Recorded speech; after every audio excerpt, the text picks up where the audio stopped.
اچھا شادی کا معیار کیا ہونا چاہیے؟ آئیے صحیح بخاری کی حدیث دیکھ لیتے ہیں. ہمارے یہاں اور شادی میں ہمارے یہاں جو بے برکتی ہوتی ہے شادی شداؤں کی زندگی میں، شادی کے بعد بھی آپ کہیں گے مولانا نکاح تو کر لیا لیکن ابھی بھی وہ سکون نہیں ملتا ہے، ابھی بھی ٹینشن بنا رہتا ہے. غور کرو آپ نے شادی میں کہیں اللہ کے رسول کی مخالفت تو نہیں کی؟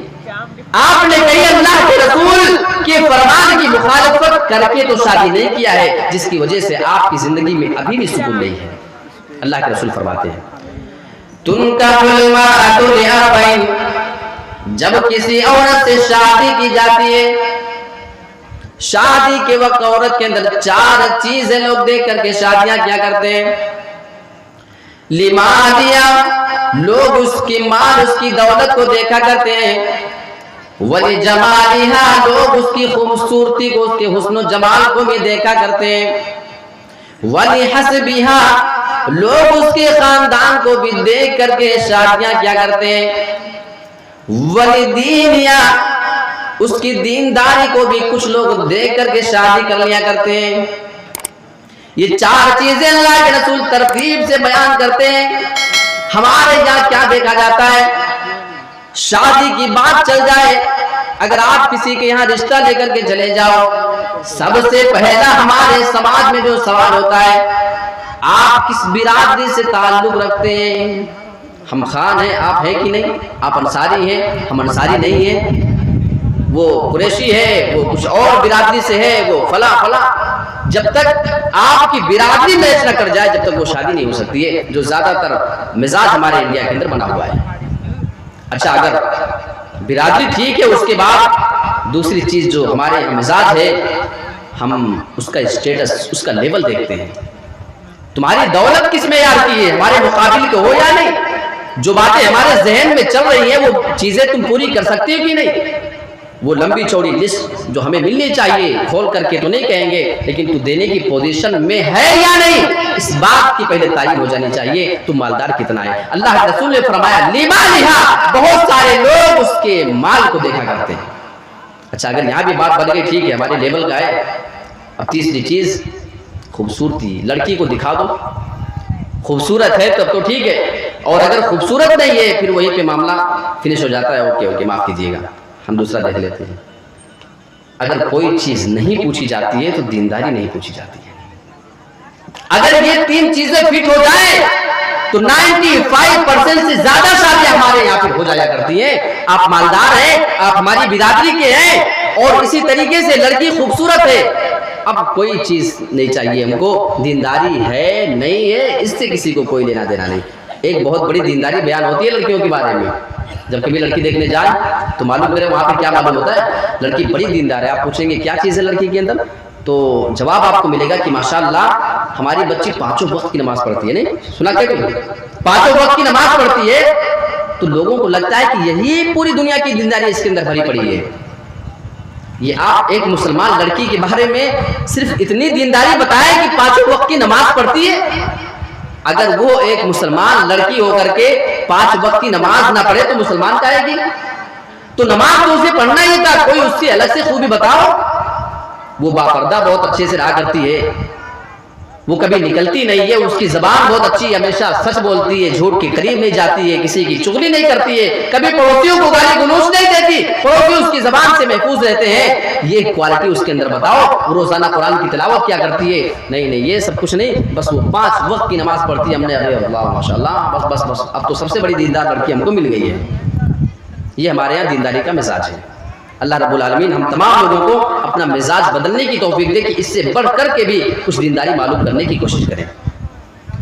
تو ہم شادی کے ٹائم پہ 3 چیز تو دیکھتے ہیں، لیکن چوتھی چیز جس کے بارے میں اللہ کے رسول تاکید کرتے ہیں، فَاظْفَرْ بِذَاتِ الدِّينِ، اے نوجوان اگر تجھے اپنا نکاح کرنا، اگر لڑکی کے اندر تجھے دینداری مل جائے، اس لڑکی سے تو نکاح کر کے کامیاب ہو جا. فَاظْفَرْ، تو کامیاب ہو جائے، اللہ کے رسول کے الفاظ ہیں.